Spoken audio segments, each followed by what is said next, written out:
ಎಲ್ರಿಗೂ ನಮಸ್ಕಾರ. ಇವತ್ತು ನಾವು ಶಿವ ಅಂಧಕಾಸುರನನ್ನ ಸಂಹಾರ ಮಾಡಿದ್ದು ಹೇಗೆ ಅಂತ ತಿಳಿಯೋಣ. ಈ ಅಂಧಕಾಸುರ ಒಬ್ಬ ದೈತ್ಯ ಮತ್ತು ದಿತಿ ಕಶ್ಯಪರ ಮಗನು ಕೂಡ ಹೌದು. ಒಂದು ಸಾರಿ ದೇವತೆಗಳ ಮತ್ತು ದೈತ್ಯರ ಯುದ್ಧ ನಡೆಯುತ್ತೆ. ಆ ಯುದ್ಧದಲ್ಲಿ ದೈತ್ಯರನ್ನ ದೇವತೆಗಳು ಸಂಪೂರ್ಣವಾಗಿ ಸೋಲಿಸ್ತಾರೆ. ಆಗ ದೈತ್ಯರ ತಾಯಿಯಾದಂತ ದಿತಿ ದೇವಿಯು ತುಂಬಾನೇ ಬೇಸರ ಮಾಡಿಕೊಂಡಿರ್ತಾಳೆ. ಆ ಸಮಯದಲ್ಲಿ ಕಶ್ಯಪರು ದಿತಿಯನ್ನ ಕೇಳ್ತಾರೆ, ಯಾಕೆ ನೀನು ಈ ರೀತಿಯಾಗಿ ಬೇಜಾರಿನಲ್ಲಿ ಇದ್ದೀಯಾ ಅಂತ. ಆಗ ದಿತಿಯು ಕಶ್ಯಪರನ್ನ ಕೇಳುತ್ತಾಳೆ, ನನಗೆ ಒಬ್ಬ ಬಲಿಷ್ಠನಾದ ಮಗ ಬೇಕು ಅಂತ. ಆಗ ಕಶ್ಯಪರು ಆಯ್ತು ಅಂತ ಹೇಳಿ ಒಂದು ವರವನ್ನ ಕೊಡ್ತಾರೆ. ಆಗ ದಿತಿಯು ಎಂತಹ ಗರ್ಭವನ್ನ ಹಡಿಯುತ್ತಾಳೆ ಅಂದ್ರೆ, ಆ ಗರ್ಭದಲ್ಲಿ ಬಂದಿರುವಂತ ಶಿಶುವಿಗೆ 1000 ತಲೆಗಳು, 1000 ಕೈಗಳು ಮತ್ತು 1000 ಕಾಲುಗಳು, ಹಾಗೆ 2000 ಕಣ್ಣುಗಳಿರುತ್ತೆ. ಇವನಿಗೆ 2000 ಕಣ್ಣುಗಳು ಇದ್ರೂ ಸಹ ಕುರುಡರಂತೆ ನಡೆಯುತ್ತಾ ಇರುತ್ತಾನೆ. ಹಾಗಾಗಿ ಇವನಿಗೆ ಅಂಧಕಾಸುರ ಎಂದು ಕರೆಯುತ್ತಾರೆ.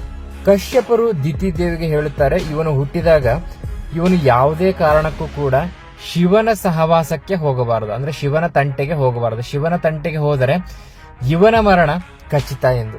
ಹೀಗೆ ಅಂಧಕಾಸುರ ದೇವತೆಗಳ ಮೇಲೆ ಯುದ್ಧಕ್ಕೆ ಹೋಗ್ತಾನೆ. ಯುದ್ಧಕ್ಕೆ ಹೋಗಿ ಎಲ್ಲಾ ದೇವಾನುದೇವತೆಗಳನ್ನ ಸೋಲಿಸ್ತಾನೆ. ಆಗ ಎಲ್ಲಾ ದೇವಾನುದೇವತೆಗಳು ಬ್ರಹ್ಮನ ಬಳಿ ಹೋಗಿ ಪ್ರಾರ್ಥನೆಯನ್ನ ಮಾಡುತ್ತಾರೆ.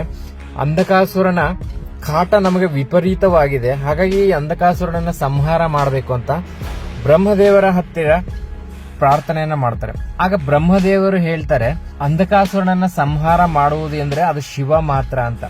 ಹಾಗಾಗಿ ಮತ್ತೆ ಎಲ್ಲಾ ದೇವಾನುದೇವತೆಗಳು ಶಿವನ ಬಳಿ ಹೋಗಿ ಶಿವನನ್ನ ಪ್ರಾರ್ಥನೆಯನ್ನ ಮಾಡುತ್ತಾರೆ. ಆಗ ಶಿವನು ಕೂಡ ಒಪ್ಪಿ ಅಂಧಕಾಸುರನನ್ನ ಸಂಹಾರ ಮಾಡಲು, ಅಂಧಕಾಸುರ ಯಾವುದಾದ್ರೂ ತಪ್ಪನ್ನ ಮಾಡಬೇಕಾಗತ್ತೆ, ತಪ್ಪನ್ನು ಮಾಡದೆ ಯಾರನ್ನು ಕೂಡ ಸಂಹಾರ ಮಾಡಲು ಸಾಧ್ಯವಿಲ್ಲ ಅಂತ ಶಿವ ಹೇಳ್ತಾನೆ. ಆಗ ಎಲ್ಲಾ ದೇವಾನುದೇವತೆಗಳು ನಾರದರನ್ನ ಕಳಿಸುತ್ತಾರೆ. ನಾರದರು ಶಿವ ವಾಸ ಮಾಡಿರುವಂತಹ ಮಂದರ ಪರ್ವತದ ಬಳಿ ಬರುತ್ತಾರೆ. ಮಂದರ ಪರ್ವತದಲ್ಲಿ ಒಂದು ರಾತ್ರಿಯನ್ನ ಅಲ್ಲೇ ಕಳೆಯುತ್ತಾರೆ. ನಂತರ ಶಿವನ ಅಪ್ಪಣೆಯನ್ನ ಪಡೆದು ಮಂದರ ಪರ್ವತದಲ್ಲೇ ಬೆಳೆದಿರುವಂತಹ ವಿಶೇಷವಾದ ಪುಷ್ಪಗಳಿಂದ ಮಾಲೆಯನ್ನ ಮಾಡಿಕೊಂಡು ಧರಿಸಿ ಅದನ್ನ ಅಂಧಕಾಸುರ ಎಲ್ಲಿರುತ್ತಾನೆ ಆ ಅಂಧಕಾಸುರನ ಬಳಿಗೆ ಬರ್ತಾರೆ.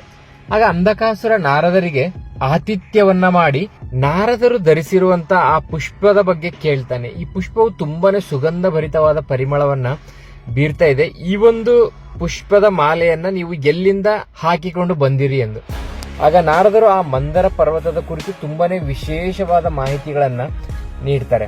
ಆಗ ಅಂಧಕಾಸುರನ್ ಏನ್ ಮಾಡ್ತಾನೆ, ಆ ವಿಶೇಷವಾದ ಮಂದರ ಪರ್ವತಕ್ಕೆ ನಾನು ಕೂಡ ಹೋಗ್ಬೇಕು, ಅಲ್ಲಿರುವಂತ ವಿಶೇಷವಾದ ಪ್ರತಿಯೊಂದನ್ನು ಕೂಡ ನಾನು ಅನುಭವಿಸಬೇಕು ಅಂತ ಹೇಳ್ತಾನೆ. ಆಗ ನಾರದರು ಹೇಳ್ತಾರೆ, ನೀನು ಮಂದರ ಪರ್ವತಕ್ಕೆ ಹೋಗಬೇಕೆಂದರೆ ಶಿವನ ಅಪ್ಪಣೆ ಇಲ್ಲದೆ ಯಾರು ಕೂಡ ಆ ಮಂದರ ಪರ್ವತಕ್ಕೆ ಹೋಗಲು ಸಾಧ್ಯವಿಲ್ಲ. ಹಾಗಾಗಿ ನೀನು ಶಿವನನ್ನ ಆರಾಧಿಸು, ಧ್ಯಾನ ಮಾಡು, ಶಿವನ ಅಪ್ಪಣೆಯನ್ನ ಪಡೆದು ನೀನು ಆ ಮಂದರ ಪರ್ವತಕ್ಕೆ ಹೋಗಬಹುದು ಅಂತ ಹೇಳಿ ಅಲ್ಲಿಂದ ನಾರದರು ಹೊರಟು ಹೋಗ್ತಾರೆ. ಆಗ ಅಂಧಕಾಸುರನು ಶಿವನ ಅಪ್ಪಣೆ ಪಡೆದು ನಾನು ಮಂದರ ಪರ್ವತಕ್ಕೆ ಹೋಗಬೇಕು, ಎಲ್ಲಾ ದೇವಾನುದೇವತೆಗಳನ್ನು ಸೋಲಿಸಿದ ನನಗೆ ಮಂದರ ಪರ್ವತವು ಕೂಡ ನನ್ನದೇ ಆಗಿದೆ, ಹಾಗಾಗಿ ನಾನು ಆ ಮಂದರ ಪರ್ವತವನ್ನು ಕೂಡ ಪಡೆದುಕೊಳ್ತೇನೆ ಅಂತ ಹೇಳಿಬಿಟ್ಟು ಆ ಮಂದರ ಪರ್ವತಕ್ಕೆ ಹೋಗೋದಕ್ಕೆ ಪ್ರಾರಂಭ ಮಾಡ್ತಾನೆ. ಹಿಂದೆ ಒಂದು ಬಾರಿ ಇಂದ್ರದೇವನು ಅದಿತಿ ಮತ್ತು ಕಶ್ಯಪರ ಬಳಿಗೆ ಬಂದು ಅಂಧಕಾಸುರನ ಕಾಟ ಹೆಚ್ಚಾಗಿದೆ ಎಂದು ಹೇಳಿರುತ್ತಾನೆ. ಆದರೂ ಕೂಡ ಅಂಧಕಾಸುರ ತಂದೆ ತಾಯಿಯ ಮಾತನ್ನು ಮೀರಿಯೂ ಆ ಮಂದರ ಪರ್ವತದ ಬಳಿಗೆ ಹೋಗುತ್ತಾನೆ. ಆಗ ಮಂದರ ಪರ್ವತ ರೂಪ ತೊಟ್ಟು ಬಂದು ಇದು ಶಿವನಿಗೆ ಸಂಬಂಧಪಟ್ಟಂತಹ ಪರ್ವತವಾಗಿದೆ, ಇಲ್ಲಿ ಬೇರೆ ಯಾರಿಗೂ ಕೂಡ ಒಳಗಡೆ ಹೋಗಲು ಅಪ್ಪಣೆ ಇಲ್ಲ ಅಂತ. ಆಗ ಅಂಧಕಾಸುರ ಹೇಳ್ತಾನೆ, ಎಲ್ಲವನ್ನೂ ಜಯಿಸಿದಂತ ನನ್ನನ್ನು ತಡೆಯೋರು ಯಾರು ಅಂತ ಹೇಳಿಬಿಟ್ಟು ಆ ಮಂದರ ಪರ್ವತದ ಕಡೆಗೆ ಮುನ್ನುಗ್ಗುತ್ತಾನೆ. ಆಗ ಮಂದರ ಪರ್ವತವು ರೂಪ ತೊಟ್ಟು ಬಂದಂತಹದ್ದು ಅದೃಶ್ಯವಾಗುತ್ತೆ. ಆಗ ಅಂಧಕಾಸುರ ತುಂಬಾ ಕೋಪಗೊಂಡು ಆ ಮಂದರ ಪರ್ವತವನ್ನ ಹಾಳು ಮಾಡಲು ಪ್ರಯತ್ನ ಮಾಡುತ್ತಾನೆ.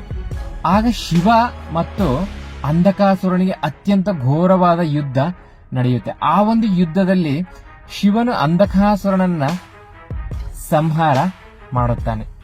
ಇದು ಶಿವ ಅಂಧಕಾಸುರನನ್ನ ಸಂಹಾರ ಮಾಡಿದ ಕತೆ. ಧನ್ಯವಾದಗಳು.